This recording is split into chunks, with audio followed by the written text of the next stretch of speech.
දිතුං වරං සාරිපුත්තාදි තේරාණං ආගතං පටිපාටියං සද්දා සීල දයාවාසං බුද්ධ පුත්තං නමාමහං සාදු සාදු සාදු.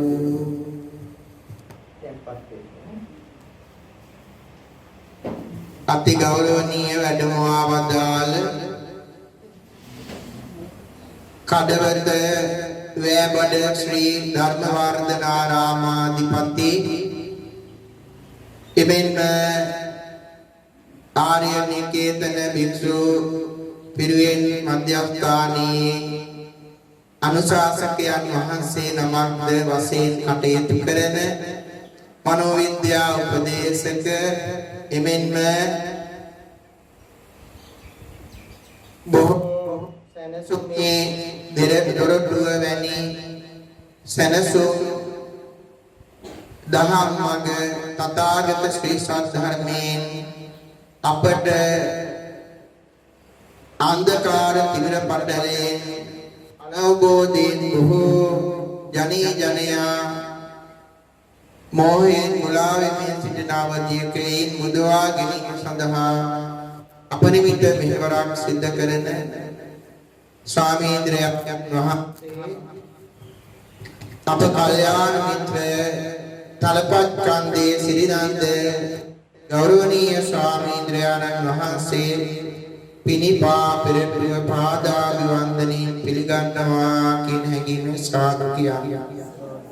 පසුගිය වසරේ චීවර මහා පූජා පින්කමෙහි වස්සානයේ අවසානයේ අපේ සදැහැති දායකත්වයේම වසරේ සිද්ධ බුද්ධාස රාජපක්ෂ මැතිතුමා රංජනී මහත්මිය මැතිණිය ඇතුළු මේ පවුලේ ඇතුළු දායකත්වයෙන් සිද්ධ කළ පින්කමේදී අනුමෝදනා දේශනාවක් සිද්ධ කළේ අපේ ස්වාමීන්ද්‍රයන් වහන්සේ. ඒ අනුව මේ උතුම් වස්සානයේ සද්ධර්ම දේශනා මාලාවේ 10 වෙනි සඳහන් දේශනාවට වැඩමවා ගැනීමට අප භාග්‍යවන්ත වුණා. ගම් පියසෙහි එක්ව උපන් ස්වාමීන්ද්‍රයන් වහන්සේ නමක් කුඩාවදී කුල පුත්‍රයෙක්ව අප එකට උපන් එක ගමක වුණා.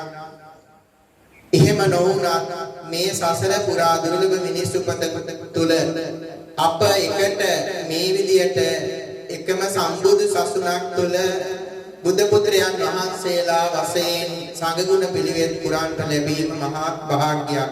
ඒ වගේම ඔය ඇත්තෝ ඒ වටිනා ස්වාමීන් වහන්සේලා සමග වත් පිළිවෙත් සිද්ධ කරමින් මේ දායකත්වයන් දරමින් ගෝර කටුක භයංකර සසරින් අත මිදෙන්නට මේ ආකාරයෙන් වත් පිළිවෙත් සිද්ධ කරමින් දැහැමෙන් සෙමින් කුටුම්බය පෝෂණය කිරීමත් පරම ලාභයක් කොට සැලකලායි මේ ඔය ඇත්තෝ මේ උතුම් ධර්ම දේශනාවට ශ්‍රවණය කරන්නට විහාරස්ථානයේ ප්‍රතිපාදා වුණේ.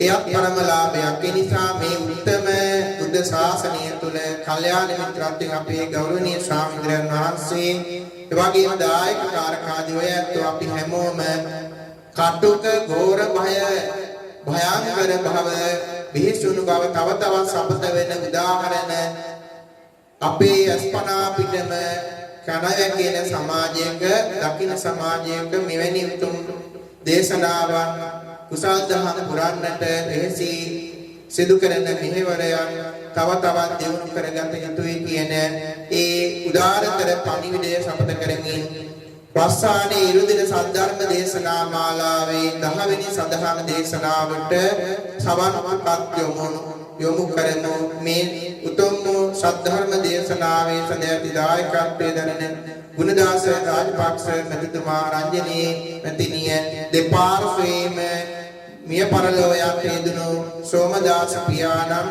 කිරිබණ්ඩා පියාණන් ඒ වගේම ඇලිස් නෝනා මෑණියන් සුබිනෝනා මෑණියන් සිරිසේන පාසක මහත්මයා ඇතුළු බේස් කුල වංශානුගත පරපුරේ ඥාතීන්ට පින් දෙන්නට ඒ වගේම අංජුල පුතණුවන් විශ්වවිද්‍යාල අධ්‍යාපනයේ යෙදෙනවා පුතණුවන්ට ආශිර්වාදයේ කඩගින්නුවන් රාජපක්ෂ පුතණුවන් ඇතුළු ඒ දරුවන්ට ඉදිරි ගමනට අනාගතයට ආශිර්වාද කරමින් සිදු කරන ජීවනෝපායාදී කටයුතු බාධා වලින්තර ඉෂ්ටසිත කරගන්නට හැම දිනාටම ආශිර්වාදයේ පිණිස දෙලව සුවසෙත ලබා නිවන් පිණිසම උතුම් සද්ධර්ම දේශනාව අප කෙරෙහි අනුකම්පාවෙන් දේශනා කරන සේක්වායි හැම දිනාම සාදු කියා.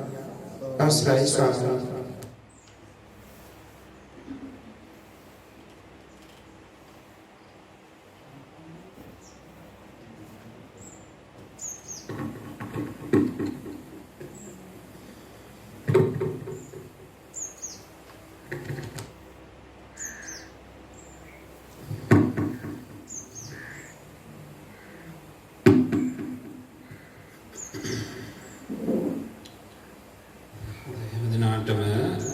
සරණයි ධර්ම දේශනාව ආරම්භ කිරීම සඳහා මෙතනාම සාදුකාරයක් පවත්වනවා. සමන්ත චක්කවාලේසු අත්‍රා ගච්ඡන්තු දේවතා සද්ධම්මං මුනි රාජස්ස සුනන්තෝ සග්ග මොක්ඛදං ධම්මස්සවන කාලෝ අයං භදංතා ධම්මස්සවන කාලෝ අයං භදංතා ධම්මස්සවන කාලෝ අයං භදංතා නමෝ තස්ස භගවතෝ රහතෝ සම්මා සම්බුද්දස්ස නමෝ තස්ස භගවතෝ අරහතෝ සම්මා සම්බුද්දස්ස නමෝ තස්ස භගවතෝ අරහතෝ සම්මා සම්බුද්දස්ස නතං මාතා පිතා කෛරා අඤ්ඤේ වාපිච ඥාතකා සම්මා පනිහිතං චිත්තං සේයසෝනං තතෝ කරේති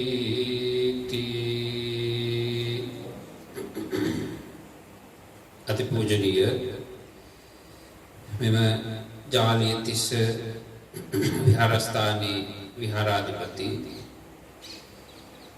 ඒ වගේම අපගේ කල්යාණ මිත්‍ර සහෝදර ගරුතර ස්වාමීන්ද්‍රයන්න් වහන්සේගෙන් අවසරයි සද්ධාවන්ත පින්නතුනි.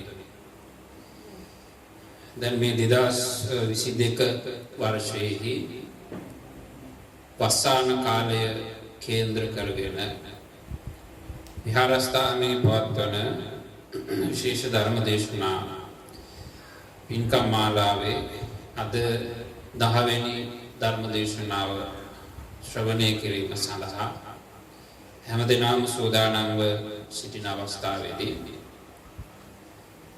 මේ වෙලාවේ ඔබ හැමදෙනා වෙනුවෙන්ම අපි තාම සරල මාතෘකාවකින් දහම් කාරණා ටිකක් විනාඩි මම හිතනවා 45ක පමණ කාලය තුළ දේශනා කිරීම සඳහායි අපි බලාපොරොත්තු වන්නේ. ඉතින් මේ කාලය තුළ විවිධ බාධක ප්‍රශ්න මැද අපේ බොදුනු ජනතාව විසින් මේ වස්සාන කාලේ නොයෙකුත් ආකාරයේ පින්කම් එවැගේම නොයෙකුත් ආකාරයේ පුණ්‍ය කටයුතු වල නියැලෙන්නේ. ඉතින් විශේෂයෙන්ම අපි සතුටු වෙනවා මම පසුගිය වර්ෂයේ කටින සීවර පින්කම සඳහා මෙම විහාරස්ථානයේ වැඩම කළා. ඉතින් අද දවසේ ධර්ම දේශනාවක් සඳහා වඩින්නට අපට ආරාධනා කළා. ඉතින් අපේ ස්වාමීන්ද්‍රයන් වහන්සේ 아무තු කෙනෙක් හෝ අලුත් කෙනෙක් නෙවෙයි, අපි දෙදෙනාම එකම ගාමේ බොහෝම සමීප නිවෙස්වල පිරිස්. ඒ නිසා අවුරුද්දකට පස්සේ ආවත් පසුගිය වර්ෂයේ පළවෙනි වතාවට ආවත් අපි කොහොම හරි අපි එකම ගමේ අපි කොහොම ඥාති සම්බන්ධතා තියෙන සහෝදර ස්වාමීන් වහන්සේලා වශයෙන් තමයි අපි කල්පනා කරන්නේ. ඉතින් අද දවසේදී මම බලාපොරොත්තු වෙනවා අපි හැම කෙනෙකුටම ඉතාම වැදගත් මාතෘකාවක් පිළිබඳව කතා කරන්න. මොකද විනාඩි 45කින් ඉවර කරන්නත් ඕන මේ දවස්වල මේ කරන්ට් ප්‍රශ්නය නිසා. දැන් බුදුරජාණන් වහන්සේ උන්වහන්සේගේ සමස්ත ධර්මය දේශනා කළේ අපේ සිත මුල් කරගෙන. අපේ ජීවිතේ සියල්ල සිත මුල් කරගත්තු දෙයක් තමයි තියෙන්නේ.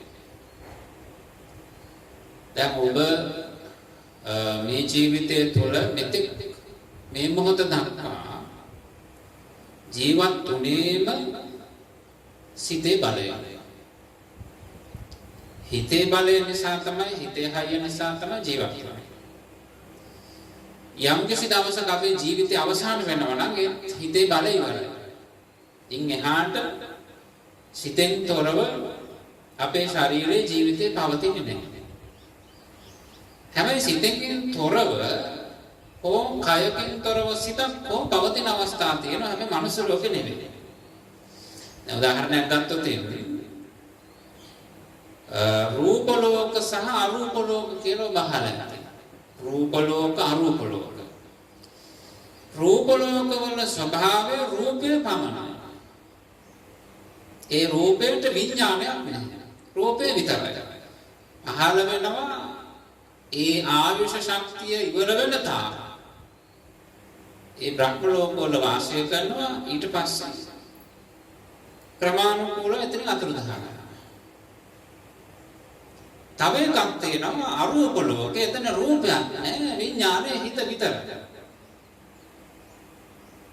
හැබැයි මේක නිකම් වෙන දෙයක් නෙවෙයි. මේ මනුස්ස ලෝකේ ධාන වැඩි අය ඒ රූප වලට අරූප ලෝක වලට අදාළ ධාන වඩලා මෙහෙන් මිය ගිහින් එහි උපන් අය. ඉන් මෙහා පැත්තේ කිසි කෙනෙක් දෙවියෙක්වත් මිනිසෙක්වත් සතර පාය කෙනෙක්වත් ඒ කය විතරක් හෝ විඥාන විතරක් හෝ පවතින්නේ නැහැ. එතකොට අපේ ස්වභාවය අපේ මේ ලෝකේ පිළිසිඳගත් අය කියන්නේ විඥානයක පැමිණෙන්නේ. චතුනාය කියන්නේ විඥානයේ අතුරුදහනය. අයිමයි. මේ අතර කාලය තුල අපි මේ විඥානීය ශක්තියෙන් තමයි ජීවත් වෙන්නේ. දැන් ඔබ මේ බණ අහන්නේ විඥානයේ තියෙන නිසා. අපි ආස්වාස ප්‍රස්වාස කරන්නේ විඥානයේ තියෙන නිසා. අපි හිතන්නේ විඥානයේ තියෙන නිසා. අපි වැඩ කරන්නේ විඥානයේ තියෙන නිසා. අපේ දිනදා ජීවිතේ කියලා ඉරියව් පවත්වන සියල්ලම විඥානයේ තිබෙන තාක්කල් විතරයි. යම් කිසි දවසක විඥානයේ ශරීරයෙන් ඉවත් වෙනවා. ඊට පස්සේ මොකද වෙන්නේ? ඉන් එහාට මේ රූපේ පවතින්නේ. ඇයි මනුෂ්‍ය ලෝකේ මේ කයයි සිතයි දෙක එකට පවතිනවා. එතකොට කාලයක් ගියාට පස්සේ මොකද වෙන්නේ? අපේ රූපය එක්ක දිනාපත් වෙනවා. එහෙම නැත්නම් ගෙනාවු ආයුෂ ශක්තිය ඉවර වෙනවා. ඉන් එහාට මේ රූපය ආශ්‍රේ විඥාණයෙන් පවතින්න බෑ. ඊට පස්සේ මොකද වෙන්නේ? අපි කියනවා මලා කියලා කියනවා. මරුණා කියලා කියනවා. දැන් මරුණාට පස්සේ දැන් බලන්න කෙනෙක් අවුරුදු 120ක් හරි විඥානයේ තියෙන තාක්කල් ජීවිතේ පවත්වාගෙන යනවා. හැබැයි යම් කිසි දවසක විඥානය ඉවත් වුණාට පස්සේ ඒ මොහොතේ ඉඳලාම ඒ රූපේ පවතින්නේ නැහැ. රූපේ පවතින්නේ නැහැ. දිලාපත් වෙන පටන් ගන්නවා. ස්වාභාවික ක්‍රියාවලියක් තියෙනවා මේ රූපේ ලෝකෙන් අයින් කරන්න. අපි පිච්චුවත් එක නැතත් එක. භූමදානිය කළත් එක නැතත් එක. ස්වාභාවික ක්‍රියාවලියක් තියෙනවා. හැබැයි ඒකත් අයිති වෙන්නේ ජීවිතේටම තමයි. නේද? ඒකත් මේ ජීවිතේටම අයිති වෙන්නේ. මැරිච්ච ගමන ජීවිතේ කොටස් ඉවර වෙන්නේ විඥානයෙන් පහ වෙලා වෙන තැනක භවයේ උපදිනවා. හැබැයි මේ රූපේ ඊට පස්සේ අවස්ථා 10කට දසාසුම කියලා කියනවා. ඉතින් මේ රූපේ පත් වෙනවා. ඒකත් භාවනාවක් හැටියට තියෙනවා.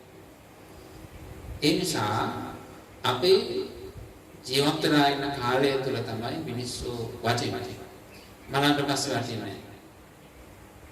දැන් බලන්න සත්තු මරණ පස්සේ කොච්චර වටිනවද? සත්තු මරණ පස්සේ සත්තුන්ගේ දේවල් කොච්චර තියාගන්න. ඇතෙක් මරුණොත් දාලා ටික ගන්න. මරුණ නැත්තම් මරලා හරි ගන්න. නේද? මරලා හරි ගන්න. දැන් අපි මරලා මුත් ගලවගෙන නෝ දත් ටික ගලවගෙන. එහෙම නැහැ. තමයි වගවලෝකේ මරයන් බලනවා.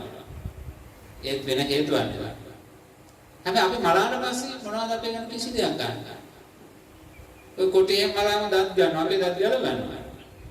අපේ පවුලේ කොච්චර අපට ආදරෙන්වත් ගලව ගන්නවා. නෑ. කෙස් ගලව ගන්නවා. ඒ කොටින් එහෙම ගලව ගන්නවා. අලිගේ වලිගේ කෙඳි ගලව ගන්නවා. කවුරුත් ගලව ගන්නවා. දැන් තු මරාට පස්සේ අම්මව සිහිවීම සඳහා කෙස් ටිකක් තියා ගන්නවා. අම්මව සිහිවීම සඳහා අම්මගේ දත් සැට් ටික තියා ගන්නවා. නේද? මොකද තියා ගන්නවා. කොටින්ගේ නියමුතු ගන්නවා. අපේ මොනවාද ගන්න? නියමුතු ගන්න දේ ගන්න. ආත් මරාට පස්සේ අපි මරාට පස්සේ අපිට කොච්චර බයද කිව්වද? මරාට පස්සේ පිච්චුවාම පිරිත් බැනුත් හිනා. ඒ තරමට බයයි. ඔයත්තන කොච්චර ආදරේ වුණා. මරාට පස්සේ පොඩ්ඩක් රවුමක් දාලා යන්න බලන්න ගෙවල් පැත්තේ. සතියකට දෙකකට විතර පස්සේ පොඩි රවුමක් දාලා යන්න. කුලංගාවන් තිබුණා. එතකොට කොයි යුද්ධයක් ගෙදරයි කරයිද? කට්ටඩියෝ ගෙනල්ලා ගාලව අල්ලලා බෝතලයකට දාලා මූදටම ගෙනල්ලා ඒක තමයි. ඒක තමයි ස්වභාවය. අපි මනාට පස්සේ අපර කොච්චර බයයිද? එහෙනම් අපිට මේ ජීවිතේ පවතින විඥානයේ තියෙන තාක්ක. ඊළඟට තමයි විඥානයේ ගොඩාක් අපිට මේ ජීවිතේට බලපෑම් කරනවා. කොච්චර බලපෑම් කරනවද? පොඩි උදාහරණයක් කියන්නම්. දැන් ඇත්තටම අපේ හිතේ තියෙනවනේ කෙලෙස් කියලා කොටස. අපේ හිතේ තියෙනවා හිත ආශාව. කෙලෙස් තියෙන හිත ආශාව. එතකොට පුනර්භවයට බලපාන්නේ හිත. කය නෙවෙයි. පින්පව් දෙකට බලපාන්නේ හිත. එතකොට මේ කෙලෙස් කියන ඒවා අපේ සිත ආශ්‍රය පවතින. කය ආශ්‍රය නෙවෙයි. දැන් අපි හිතනවා අපි මේ ජීවිතේ අපි හරි හොඳයි. ඔබට හිතෙන්නේ නැද්ද? අපි හරි හොඳයි. මම නම් කොච්චර ගුණයහපත් කෙනෙක්ද? මම හරි කරුණාවන්ත කෙනෙක්. මගේ ළඟ ඉරිසියාව ගෑවිලා වරද. අපේ ළඟ නම් ඔය කුම් නැහැ කන්නේ. අපි හැමදෙස්සෙම අනුන්ට උදව්පකාර කරන්න කැමතියි. ඔබට හිතෙන්නේ නැද්ද? අපි හැම කෙනෙකුට වගේ හිතනවානේ. දැන් එතකොට ලෝකේ නරකය ගාවද? අපි පිටය. අපි නෙමෙයි අපෙන් පිටය. ඉරිසියා කරන්නේ අපෙන් පිටය. වෛර කරන්නේ අපෙන් පිටය. කොහකකම් කරන්නේ අපෙන් පිටය. ඉරිසියාකාරය. ඒ කවුද ඔක්කොම අපෙන් පිටය. අල්ලපු ගෙවල් වල වටේ ගෙවල් වල. නේද ඔෆිස් එකේ ඉන්න අනිත්‍යය. තමයි ඉරිසියාකාරය. අපි ඉරිසියා කරන්නේ. අපේ මසරුත් නැහැ. අපි හරි පරිත්‍යාගශීලීයි දන් දෙන්න කැමති අය. නම් ගැන ඔබ ගැන මේ සාමාන්‍යයෙන් ගත්තාම අපිට හිතෙන්නේ අපි හරියම හොඳයි නරක කෙනා කවුද? අපේ පිටේ ඉන්න අය තමයි නරක. අපේ හිත නම් හරි පිළිසෙඳුයි. අනිත් අයගේ හිත තමයි අපිරිසිදු. ඔබට මම යෝජනාවක් කරනවා රේරුකාණේ හාමුදුරුවෝ ලියපු කෙලෙස් 1500 පොත කියලා. ඊළඟට වංචක ධර්ම සහ චිත්තෝපක්ලේශ ධර්ම පොත කියලා. ඒ පොත එකපාරක් නෙමෙයි 4 පාරක් විතර කියලා. එතකොට තේරෙයි අපි කොච්චර අප්සෙට් ආයද කියලා. ඒ පොත කියවහම තේරෙයි. ඇයි? දැන් බලන්නේ පොතේ නම කෙලෙස් 1500. ඒ කියන්නේ අපේ හිතාශ්‍රයෙන් කෙලෙස් කොච්චර තියෙනවද? 1500ක් තියෙනවා. ඔබ අද ගෙදර ගිහලා මේ බණ ඉවර වෙලා ගෙදර ගිහින් කොලයක් අරගෙන ඔබ දන්නා ඔබට තේරෙන ඔබේ හිතේ තියෙන කෙලෙස් ටික එකින් එක ලියන්න අංක දාලා මට විශ්වාසයි 25ක් ලියා ගන්න බෑ. මේක ඔබ අත්හදා බලන්න ගෙදර ගිහින් අපි ලෝභය ලියයි, ද්වේෂය ලියයි, මෝහය ලියයි, වෛරය ලියයි. ඒ වගේ දේවල් ටිකක් ලියාගෙන යයි. මානෙ, ගුණමෞකම්, කෝපකම් ආදී දේවල් ලියයි. උපරිම ලියුවොත් 25යි. ඉන් එහාට පුළුවන් නම් බලන්න ලියන්න. දැන් ඔබ නිකමට හිතන්න අපේ හිතේ කෙලෙස් 1500ක් තියෙනවා. අපි දන්නේ 25ක්. අපි කීයක් දන්නවද? 1475ක් දන්නවා. හරි. වෙන මොකද ඕනේ? එතකින් තේරුම් ගන්න අපි කොච්චර නොදැනුවත්වම අවුලක ඉන්නවද කියලා. අපට පේන්නේ නැති කෙලෙස් 1475ක් තියෙනවා නම් අපි ඒක දන්නේ නැත්නම් එහෙම තියෙනවා කියලා දන්නේ නැත්නම් එතකින් තේරුම් ගන්න අපි කොච්චර අවුලක ඉන්නවද නොදැනුවත්.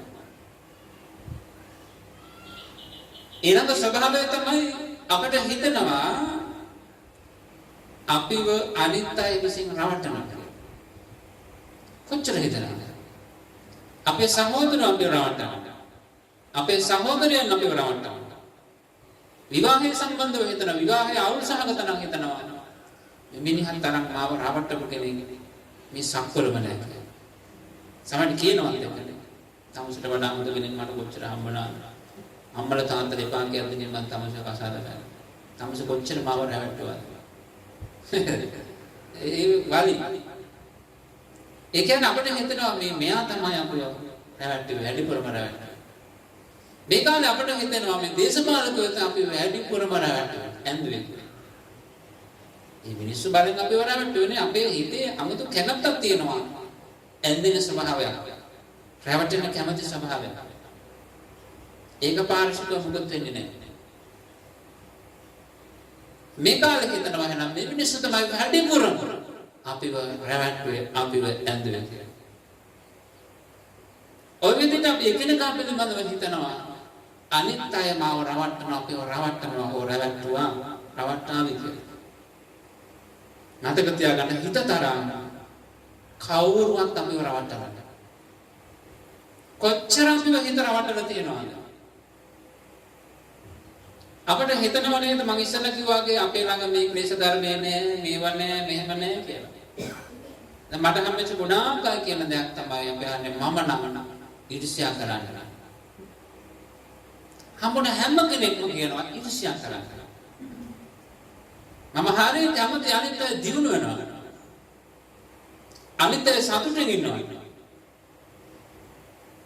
කතාව දිගටම කරගෙන ගිහලා බලාගෙන යනකොට තේරෙනවා කොයි වගේද කියලා. ඇත්තම ස්වභාවය ඔබට හරි හිතෙනවා නම් අපේ ළඟ ඊර්ෂ්‍යාව නැහැ කියලා. අන්න ඒක තමයි හිත විසින් අපිව රවට්ටලා තියෙන්නේ.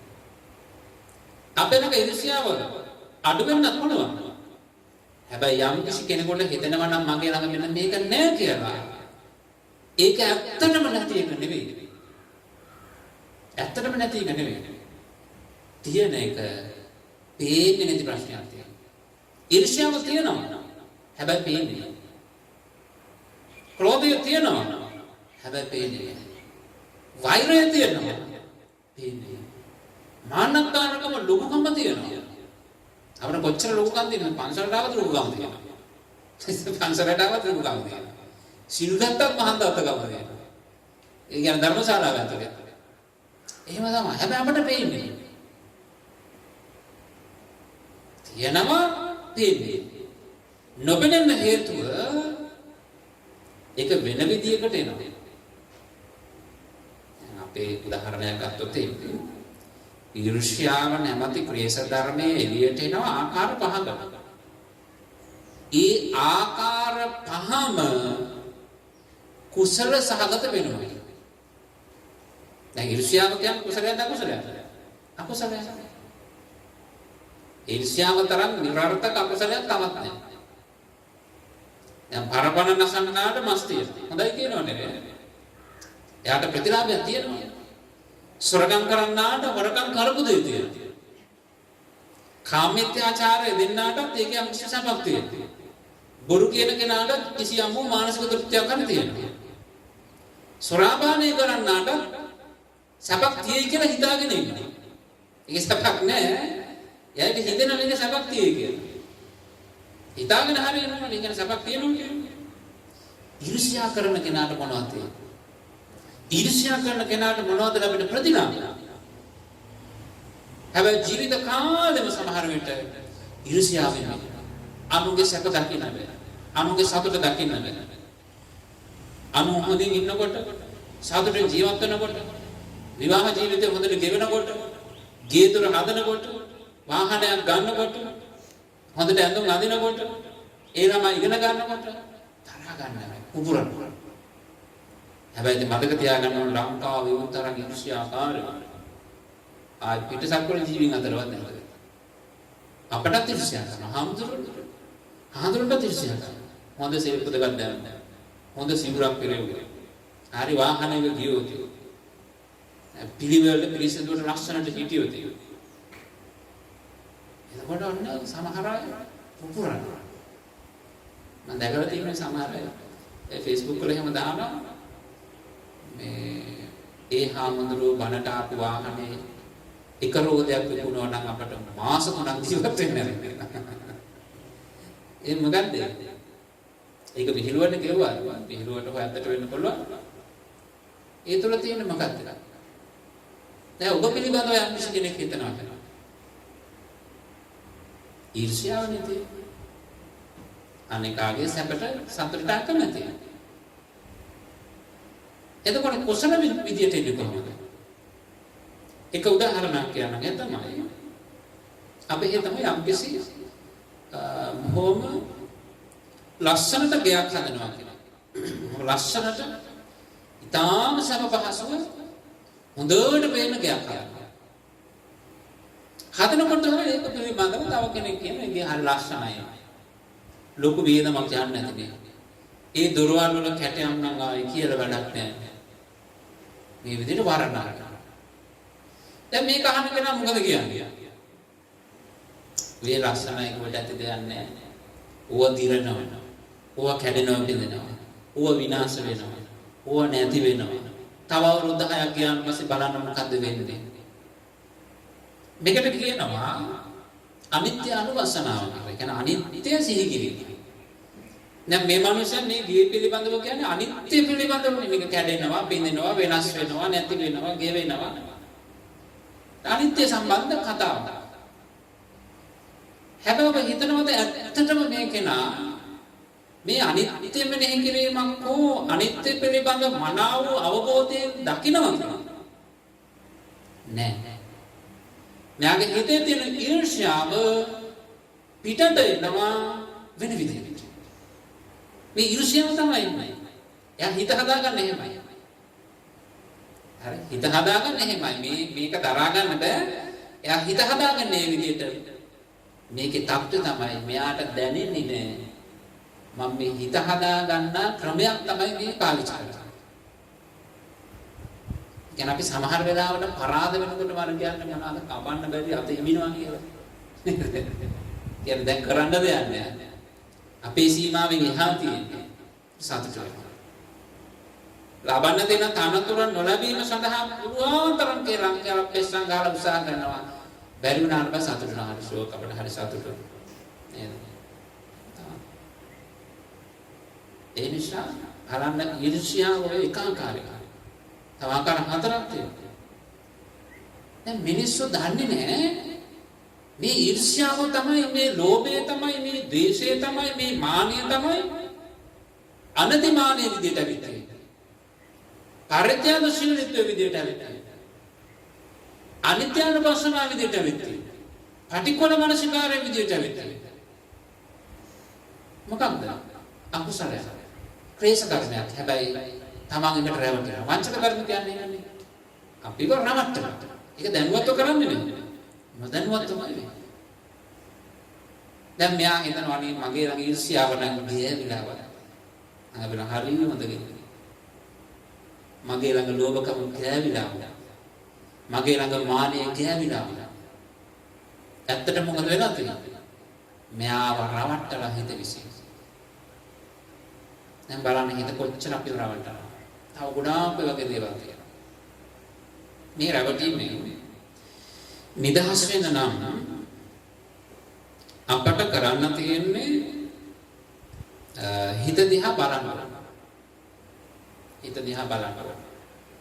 ඒ බුදුරජාණන් වහන්සේ දේශනා කරපු සූත්‍රයක් තියෙනවා මජ්ක්‍ධිම නිකායේ කකචූපම සූත්‍රය. පුරාණ ආගෙන කියනවා. මේක ලස්සන උපමා කතාවක්.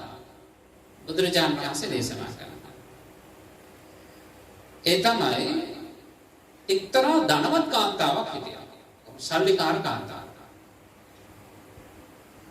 මෙයාගේ ගෙදර වැඩට කාන්තාවකුත් හිටියා කාලි කියලා. මෙහෙම කාලයක් යනකොට මේ කාලි කල්පනා කරනවා මේ මිනිස්සයා ගැන ගමේම මිනිස්සු හොඳ කියලා. එයා ඉවසිලිවන්තයි. මෙයා බොහොම කරුණාවන්තයි. මෙයා බොහොම ගුණයන්පත්. හරිම හොඳ කෙනෙක් කියලා. දැන් ඔයත් ගැන සමහරවල් ගමේ නේද සම්පත් වල කතා වෙන කට්ටිය. එයාට මොන හරි හොඳ කෙනෙක් අර මහත්තයා හරි හොඳ කෙනෙක්.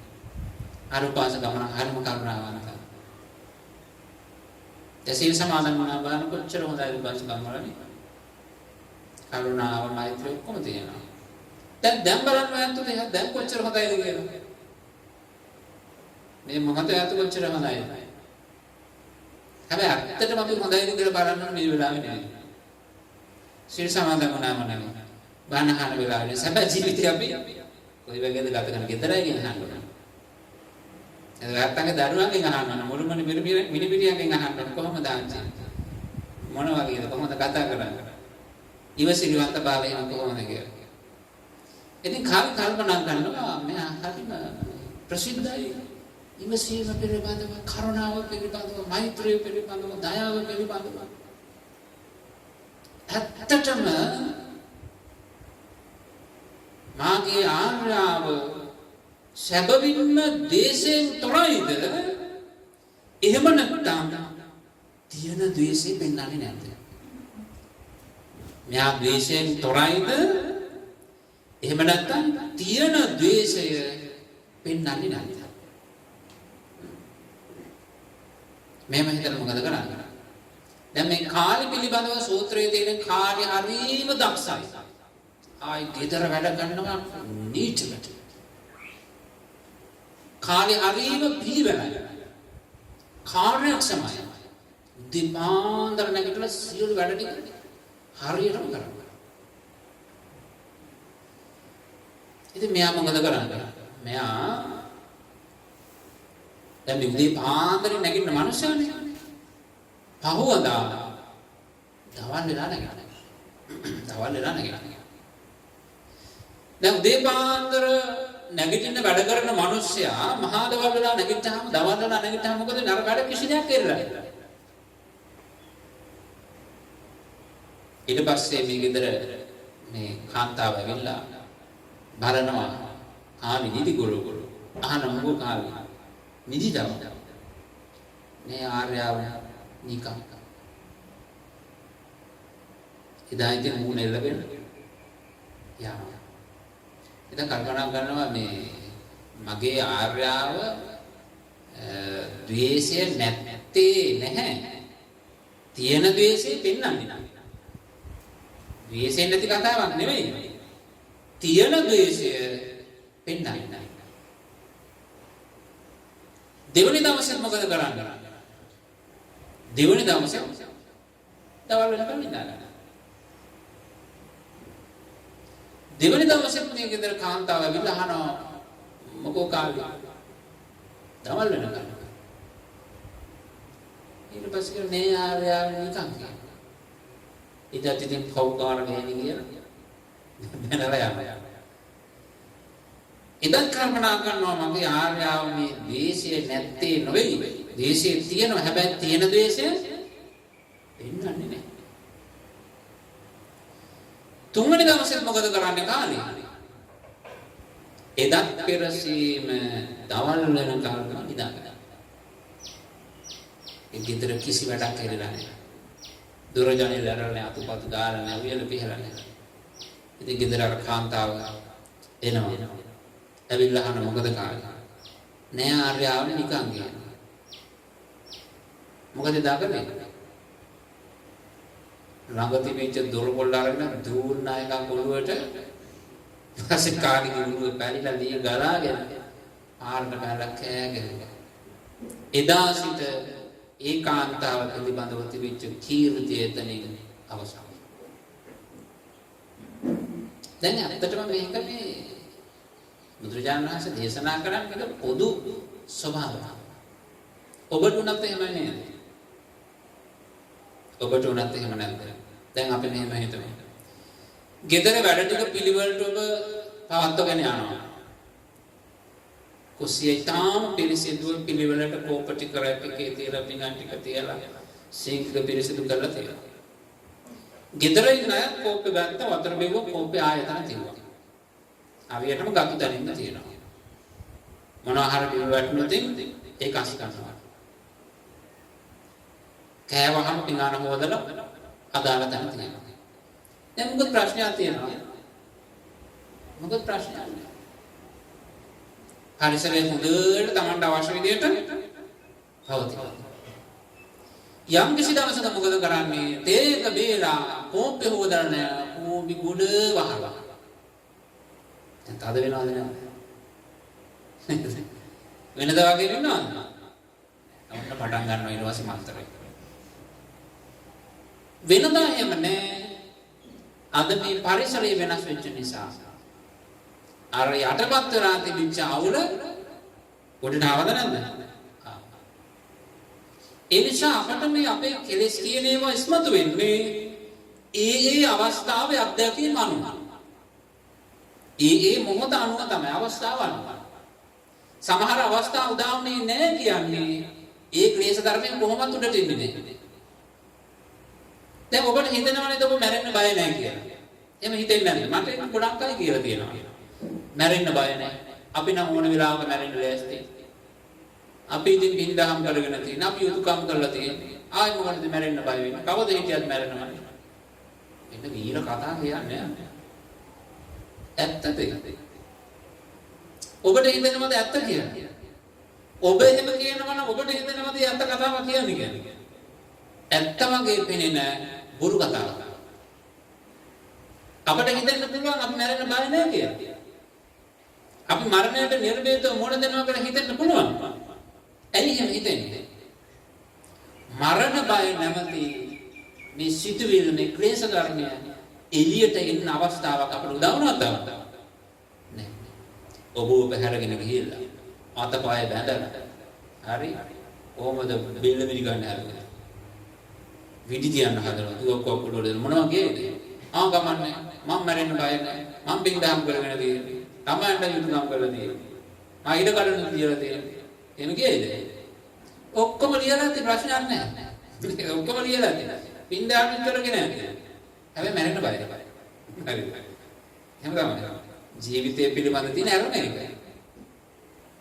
හැබැයි ඒක එළියට එන්නේ අපට තවම අවස්ථාවක් උදා නොවන නිසා. අනිත් ක්ලේශ ධර්මත් එහෙමයි. ඒ නිසා අපේ හිත තුළ මේ ක්ලේශ ධර්ම තියෙනවා 1500. මේවායින් අපට සැපයි. දැන් හිතලා බලන්න කෙලෙස් සැපයි. කෙලෙස් දුකයි. අපිට අඬන්න වෙන්නේ, අපිට වැළපෙන්න වෙන්නේ, අපි ශෝක කරන්නේ, අපි බය වෙන්නේ මේ ඔක්කොම දේවල් කෙලෙස් නිසා. අපි මේ ජීවිතේ තුළ කොච්චර අඬනවද? කොච්චර වැළපෙලාද? මොනතරම් හිතට දුක දැනිලාද? තරහ කොච්චර ඇවිල්ලාද? ඊර්ෂ්‍යාව කොච්චර ඇවිල්ලාද? බය කොච්චර දැනිලාද? මේ ඔක්කොම කෙලෙස් නිසා. ඒ නිසා බුදුරජාණන් වහන්සේ දක්වනවා අපි මේ කෙලෙස් වලින් නිදහස් වෙන්න ඕන. හිත හදා ගන්න.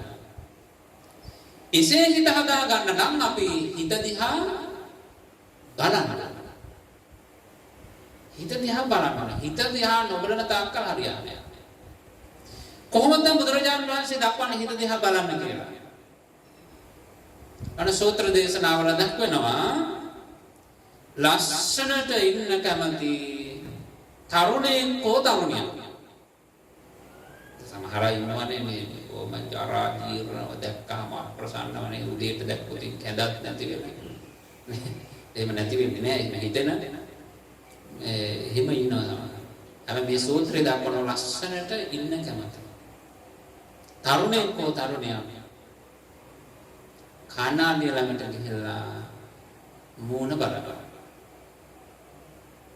බැලුවහම යාට පේනවා මූණ ගොඩක් අවුල් වෙලා. කුණු ගෑවිලා, දෙවි ගෑවිලා, අර දාඩිය දාලා ඒවම මේදලා, එහෙම නැත්නම් කුල්ල ඇවිල්ලා, ලප කළා ඇවිල්ලා මොනවා හරි දේවල් වෙලා. දැන් මේ තරුණයා හෝ තරුණිය සතුට වෙනවා. ශාකාරී සූත්‍ර සතුට වෙනවා. එයා හරියට කලබල වෙනවා නේ. කලබල වෙලා මොකද කරන්නේ? වහ මූණ යථා තත්ත්වයටපත් කරගන්නවා. මූණ පිරිසිදු කරගන්නවා, පවිත්‍ර කරගන්නවා, නැවත ලස්සන කරගන්නවා. ඒ බුදුරජාණන් වහන්සේ දේශනා කරන්නේ මේ තරුණයා හෝ තරුණිය කණ්ණාඩියකින් මූණ බලනවා. අපි එහෙම නේද කණ්ණාඩියකින් හෝ පිරිසිදු දිය බඳුනකින් කියලා සූත්‍රය දක්වනවා. සජිත සූත්‍රය. එතකොට අපට මෝන බලන්න මේ යමක් උපකාර කරගන්නවා. ඒහා සමානව අපි හිත දිහා බලන්න ඕන. හිත දිහා මොකද බලන්නේ? දැන් හිතලා බලන්න හිත දිහා මොකද බලන්නේ කියලා. දැන් මෝන බලන්න පුළුවන්, කණ්ණාඩියෙන් බලන්න පුළුවන්, වතුර බඳුනෙන් බලන්න පුළුවන්. දැන් නම් ෆෝන් එකෙන් බලන්න පුළුවන් නේද? සෙල්ෆි පැත්ත දාගත්තාම බලන්න පුළුවන්. එතකොට හිත දිහා එහෙම බලන්න බෑ. හිත දිහා බලන්න උපකරණයක් තියෙනවා. මොකක්ද ඒ උපකරණය? ඒ හිතම තමයි. වෙන බලන්න එකක් නෑ. ඒ ක්‍රමයක් උගන්වන එකක් තමයි ප්‍රතිවේක්ෂාවෙන්. ප්‍රතිවේක්ෂාවෙන් බලන්න කියනවා. නෝනෙන් මෙනෙහි කරන්න කියනවා. දැන් ඔබ සිල් සමාදන් වෙනවා නම් දන්නවා දාන බලන් ගන්න කලින් ආහාර වාචනය අතේ තියාගෙන මේ ආහාරය මදේ පිණිස නොවේ නේද? සැප පිණිස නොවේ ආදී වශයෙන් කියමින් ස්වාමීන් වහන්සේලා ගාතාවක් කියන දාන වන්දන කලින් හිතින් අධිෂ්ඨාන කරනවා. ප්‍රතිවේක්ෂා කරන මේක යථා ස්වභාවය. නෝනින් දකිනවා. යෝනිසෝමනසිකාරයෙන් දකිනවා. මේක දිහා බලනවා. ඒ වගේ තමයි අපි අපේ හිත දිහා ඉඳලා බලනවා කොයි විදිහටද? මගේ හිතේ ලෝභය තියනවාද අලෝභයද තියෙනවද? මේ දෙකම බලන්න ඕනේ. මගේ හිතේ ලෝභය තියනවාද අලෝභය තියනවාද? ඔන්න බලන්න පටන් ගන්නවා. මගේ හිත කොයි වගේද? දැන් අපි හිතාගෙන ඉන්නේ බලලා නෙමෙයිනේ නේ. අපි නිකන් හිතනවා අපි එන්න හොඳ පොරවල් අපි තරම් එවුන්නේ ආයේ මේ සම්පත් පුරේ සමගි පුරේ නේද? ඔය කවුරුවත් නැහැ කියලා හිතේ. ඒ අපි නිකන් හිතන එක නේ. එහෙම නෙවෙයි. නුවණින් මෙනෙහි කරන්න මගේ හිතේ ඇත්තටම ලෝභය බහුලයිද? ලෝභය අඩුයිද? ලෝභය නැද්ද? මගේ හිතේ ද්වේෂය බහුලයිද? ද්වේෂය මධ්‍යම ප්‍රමාණයක තියෙන්නේ. ද්වේෂය අවමයිද? ද්වේෂය නැද්ද? මගේ හිතේ මානය මේවා ඉතින් කොහොමද තියෙනව නැත්ති නේ? තියෙනවා. තියෙන ප්‍රශ්නේ අපේ දෝරේ ගලනවා. සමහරලාට මානෙ දෝරේ ගලනවා නේ. ද්වේෂය දෝරේ ගලනවා. තරහව, ක්‍රෝධය, ඊර්ෂ්‍යාව, ගුණමගුකම් ඒවා දෝරේ ගලන්න පටන් ගන්නවා. යාලනි ගම් ගලනවා කියනවා.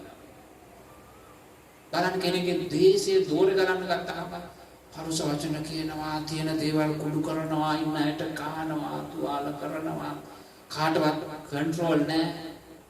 සමහරවට මරනවා, දේවල් ගිනි තියනවා, වාහන ගිනි තියනවා. ඔබ දැක්කනේ පහුගිය කාලේ ලංකාවේ වෙච්ච. ඒවට අපිට එකේ හේතු කියන්න පුළුවන්. හැබැයි ඒක ඊර්ෂ්‍යාවෙන් නෙමෙයි. ඊර්ෂ්‍යාවෙන් කරපු දේවල්. තව කෙනෙක්ගේ කිසි දෙයක් ගිනි තියන්න විනාශ කරන්න අපිට බෑ. ඊර්ෂ්‍යාවෙන් තොරව. ඊර්ෂ්‍යාව ඇති වෙන මොකක් නිසාද? ද්වේෂය නිසා. ද්වේෂය නිසා. ඔය ගැන ඉතින් ගොඩාක් දේවල් කියන්න තියෙනවා. නමුත් මේ ඔක්කොම දේවල් අර ද්වේෂයේ ඊර්ෂ්‍යාව වගේ දේවල් ඉහ වහන් යාම වෙන ප්‍රතිඵල. එතකොට අපේ හිතේ මානය කියන එක ඉහ වහා ගියොත් මානය දෙගුණ තලා ගියොත් අපට අපිව පේන්නේ නැති වෙනවා. ද්වේෂය අධික වුණාම අපට අපිව පේන්නේ නැති වෙනවා. වෛරය අධික වුණාම අපට අපිව පේන්නේ නැති වෙනවා. ගුණමගකම අධික වුණාම අපට අපිව පේන්නේ නැති වෙනවා.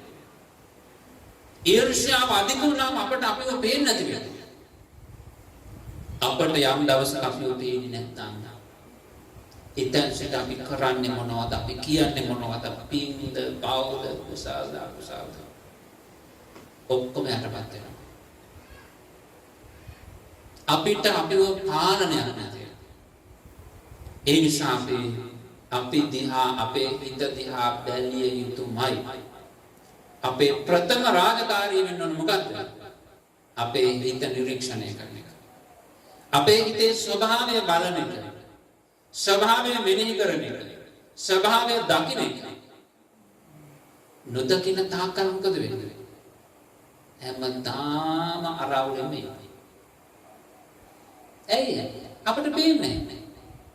අපේ හිතේ කැපී පෙනෙන විදියටම කෙලස් පිරිතිරිය තියෙනවා. හැබැයි පේන්නේ. අපිට පේන්නේ නැති වුණාට අනිත් අයට පේන්නේ නැහැ. ඒ අයට තේරෙනවා බලන්න මෙයා කතා කරන වචන ගැලපෙන්නේ නැහැ. මෙයා හැමතිස්සෙම තරහින් කතා කරන්නේ. මෙයා හැමතිස්සෙම මානෙන් කතා කරන්නේ. මෙයා කොච්චරනම් ලෝභයි. අනිත් අය අකුසල් පැත්ත වැඩි නම් බලන්න, පරීක්ෂාවෙන් බලන්න, නැවත නැවත බලන්න. හිතේ තියෙන දුර්වලතා, ක්ලේශ ධර්මයන් දකින්න. දැකලා ඒ දේවල් මේ භවයේ තුල මූලික වශයෙන් අඩු කරගන්න, ඊට පස්සේ යටපත් කිරීම සඳහා අනතුරු දුරු කිරීම සඳහා වෙහෙසෙන්නට අවශ්‍යයි. ඒකම තමයි හිත පිරිසිදු කරගන්න, සතුටින් ජීවත් වෙන්න, නිවන් අවබෝධය සඳහා මාර්ගඵල ලබා ගැනීම සඳහා කරන්න ඕන. එහෙනම් මොනවද අපිට කරන්න තියෙන්නේ මොකද්ද? හිත දිහා බලලා පරීක්ෂා කරලා හිත අපිරිසිදු නම් ඒ අපිරිසිදු සිත පිරිසිදු කිරීම සඳහා කොයි වගේද? හිස්ස ගිනිගත්තු කෙනෙක්. ඒකටම තව එකක් දේශනා කරන වස්ත්‍රයට ගිනි අවුලන කෙනෙක්. ඒ ගින්න නිවීම සඳහා දක්වන්නා වූ කැමැත්ත. ඒ වගේම අදිෂ්ඨානය, අප්‍රමාදී බව, සමාන අප්‍රමාදී බව ඇති කරගන්න හිත පිරිසිදු කිරීම සඳහා. ඒ අත්‍යවශ්‍ය ධර්ම ශ්‍රවණය කරන්නේ සඳහා. ධර්ම සාකච්ඡා කරන්නේ සඳහා. ඒක හැම දිනකටම මේ ධර්ම දේශනාව, ධර්මානුශාසනාව සිත පිරිසුදු කර ගැනීම සඳහා උපකාර ධර්මයක් වේවා කියලා ප්‍රාර්ථනා කරනවා. මේ වෙලාවේදී කල්පනා කරගන්න බොහෝම ශ්‍රද්ධාවෙන් යුක්තව තිසරණ සහිත පංචශීලාදී ගුණ ධර්මයන් පිළිපදලා තිරුවන් ගුණ සිහි කරලා සම්මුද පූජාවන් පූජා කරලා අනතුරු ශ්‍රද්ධාවෙන් යුක්තව ධර්ම ශ්‍රවණය කිරීම තුළින් සිතින් කයින් වචනයෙන් සිදු කළා උතුම් පින්දහම කර්මකට දෙවියන් දසානුමෝදන් කරමු. දෙවියෝ මේ පින් අනුමෝදන් වෙත්වා, සුවපත් වෙත්වා, සපවත් වෙත්වා. දෙවියන් පතන බෝධියකින් උතුම් නිවනින්ම සැනසෙත්වා. ඒ වගේම දායකත්වයේ දරන පින්වතුන් නමින් අභව ප්‍රාප්ත සෝමදාස පාසක මහත්මයා, ඒ වගේම WP කිරිබණ්ඩා පාසක මහතා, RP ඇලිස්නෝනා පාසිකා මාතාව, WP සොබිනෝනා පාසිකා මාතාව සහ සුලිසේන පාසක මහත්මයා ඇතුළු ඒ නමින් මිය ගියා වූ සියලුම ඥාතීන්ට, ඔබ සියලු දෙනාම නමින් මිය ගිය සියලු ඥාතීන්ට, අපගේ ස්වාමීන්ද්‍රයන්න් වහන්සේ නමින් මිය ගිය සියලු ඥාතීන්ට මේ උතුම් පින් අනුමෝදන් කරමු. අපගේ නෑයෝ මේ පින් අනුමෝදන් වෙත්වා, සුවපත් වෙත්වා, සපවත් වෙත්වා, උතුම් නිවනින්ම සැනසෙත්වා. එවාගේම සම්‍යක් දෘෂ්ටික දෙවියන්ට මේ පින් අනුමෝදන් කරමු. දෙවියෝ පින් අනුමෝදන් වෙත්වා, සුවපත් වෙත්වා, සපවත් වෙත්වා. දෙවියන්ද පතන්නා වූ බෝධියකින් උතුම් නිවනින්ම සැනසෙත්වා. අප හැම දිනාටම මේ උදාරෝ පුණ්‍ය ධර්මයන් කුසල ධර්මයන් නිවන් දක්නා ජය දක්වාම අසත්පුරුෂ ශාස්ත්‍රයක් නොලැබී පිණිස වේවා සත්පුරුෂ ශාස්ත්‍රයක් නොලැබේවා දුගතියක් නොවේවා සුගතියක් නොවේවා ඉක්නම් භවයකදීම ජාත්‍යාදී දුකින් නිදහස් ලැබුතුම් වූ නිර්වාණ අවබෝධය පිණිසම හේතු වාසනා වේවා. නිගාතාවන් මා කිවාට පසුව කෙමෙන් පුණ්‍යානුමෝදනා කරමු. එත්තාවතාච අම්පේහි සම්භතං පුඤ්ඤ සම්පදං සබ්බේ දේවා අනුමෝදන්තු සබ්බේ භූතා අනුමෝදන්තු සබ්බේ සත්තා අනුමෝදන්තු සබ්බ සම්පත්ති සිද්ධියා ඉදං මේ ඥාතිනං හෝතු සුඛිතාන්තු ඥාතයෝ ඉදං මේ ඥාතිනං හෝතු සුඛිතාන්තු ඥාතයෝ ඉදං මේ ඥාතිනං හෝතු සුඛිතාන්තු ඥාතයෝ ඉදං මේ පුඤ්ඤ කම්මං ආසවක්ඛයාවං හෝතු සබ්බ දුක්ඛා පමුච්ඡතු. අතිපූජනීය විහාරාධිපති ගරුතර ලොකු ස්වාමීන්ද්‍රයාණන් වහන්සේට උන්වහන්සේගේ දෙමව්පිය දෙපළට ඒ වගේම අද පින්කමෙහි දායකත්වයේ බාරගෙන කටයුතු කරන ලබන පින්වතුන්ලාට විශේෂයෙන් උසස් අධ්‍යාපන කටයුතු වල නියැලී සිටින නුවන් සංජීව රාජපක්ෂ අංජුල නායනජිත් රාජපක්ෂ යන ඒ දෙදෙනාට ඒ පවුලේ සියලු දෙනාටම ඔබ හැම දෙනාටම පවුල ලොකු කුඩා සියලු දෙනාටම අනන්ත වූ තිරුවන් ගුණ බලයෙන් පින් අනුමෝදන් වූ දෙවියන්ගේ ඥාතීන්ගේ ආශිර්වාද බලයෙන් සිදු කළ උතුම් පින් බෙලෙන් සිතක් වේවා ශාන්තියක් වේවා සනසෙල්ලක් වේවා නිදුක් වේවා නිරෝගී වේවා සුවපත් වේවා ආයුරාෝග්‍ය ආදී සම්පත් උදා වේවා නිදුක් දුරු වේවා කාය පීඩා චිත්ත පීඩා දුරු වේවා ආංශයෙන් මරණයෙන් සපයෙන් බලයෙන් නුවණින් වැඩේවා සද්ධාවෙන් සීලෙන් චිතයෙන් ත්‍යාගයෙන් ප්‍රඥාවෙන් දිනු වේවා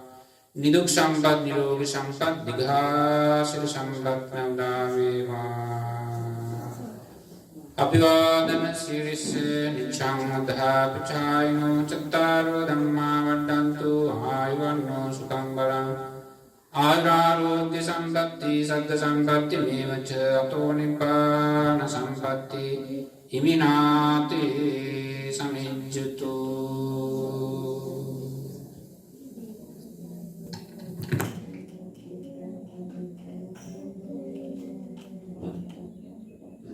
साधु साधु साधु උතුම් වූ නිර්මල ශ්‍රී සද්ධර්ම දේශනාව වස්සානේ ඉරුදින සද්ධර්ම දේශනා මාලාවෙහි දහවන සිරි සදහම් දේශනාව වශයෙන් අයලෞකික මේ ලෝක වශයෙන් පාරලෞකික පරලෝක වශයෙන් දෙලොව අභිවෘද්ධිය සුවසෙත පිණිස මනහර කොට දේශනා කොට වදාළා වූ දේශකයාණන් වහන්සේ කඩවත වැබඩ ශ්‍රී ධර්මවර්ධනාරාමාධිපති මනෝවිද්‍යා උපදේශක ශාස්ත්‍රාචාර්ය පූජ්‍ය පඬිත අප කල්යාණ මිත්‍ර සහෝදර තලපත් කන්දේ සිරිනන්ද ගෞරවනීය ස්වාමීන්ද්‍රයාණන් වහන්සේට මෙවන් වූ ශාසනික පිළිවෙත් තුල ලෝසසුන් වැඩවඩනට ආශිර්වාද කරනවා. මෑණියන් වහන්සේට පියාණන් වහන්සේටත් පින්පෙත් අත් වේවා. ගුරු දේවයන් වහන්සේලාටද පින්පෙත් අත් වේවා. මෙවැනිම උතුම් සද්ධර්ම දේශනාවන් සිද්ධ කරමින් ලෝකවාසී ලක්වාසී බොහෝ ජනයාට ගුවන් විදුලියෙන් රූපවාහිනියෙන් සද්ධර්ම දේශනාවන් අප ශ්‍රවණය කරනවා. අපේ හාමුදුරනේ ඔබ වහන්සේට සසුන් ගුණ පිළිවෙත් පුරන්නට පහසු විහරණය නිරෝගී සම්පන්නිය වේවා කියලා ප්‍රාර්ථනා කරනවා. මේ උතුම් සද්ධර්ම දේශනාවේ සදැහැති දායකත්වයේ දරන්ට යෙදුන මේ පාසල ගොඩනගාට පුරෝගාමී මෙහෙවරක් ජාලිය තිස්ස මෙන්ඩිස් අප කල්යාණ මිත්‍ර ගුරුතුමාණන් සමග එක්ව සමකාලීන යන්සේ ලෙසින් ක්‍රියා කළ ගුණදාස රාජපක්ෂ මැතිතුමා රංජනී මැතිණිය ඇතුළු කොට ඇති අංජුල පුතණුවන් ඇතුළු හැම කෙනෙකුටම ආශිර්වාද සුවසිත පිණිස දෙපාර්ශ්වයේ මව්පිය සිව්පල ප්‍රධාන නමින් මියගිය ඥාතීන්ට පින් පිණිස මේ සිද්ධ කළ උතුම් සද්ධර්ම දේශනා පින් අනුමෝදන් වෙත්වා. සද්ධර්ම ශ්‍රවණය කළ ඔබ හැමෝටම උතුම් නිවන් පිණිසම වේවා. අපේ හාමුදුරනේ ඔබ වහන්සේ চিරාත් කාලයක් අපත් සමග ලෝසසුන් වැඩ වඩත්වා කියලා සාදු කියලා නමස්කාර කරමු. සීලවන්තං ගුණවන්තං පුඤ්ඤක්ඛෙත්තං අනුත්තරං දුල්ලභේන මයාලද්දං පස්සිතුං වන්දිතුං වරං සාරිපුත්තාදි තේරාණං ආගතං පටිපාටියං සද්ධා සීල දයාවාසං බුද්ධ පුත්‍රං නමා සාදු සාදු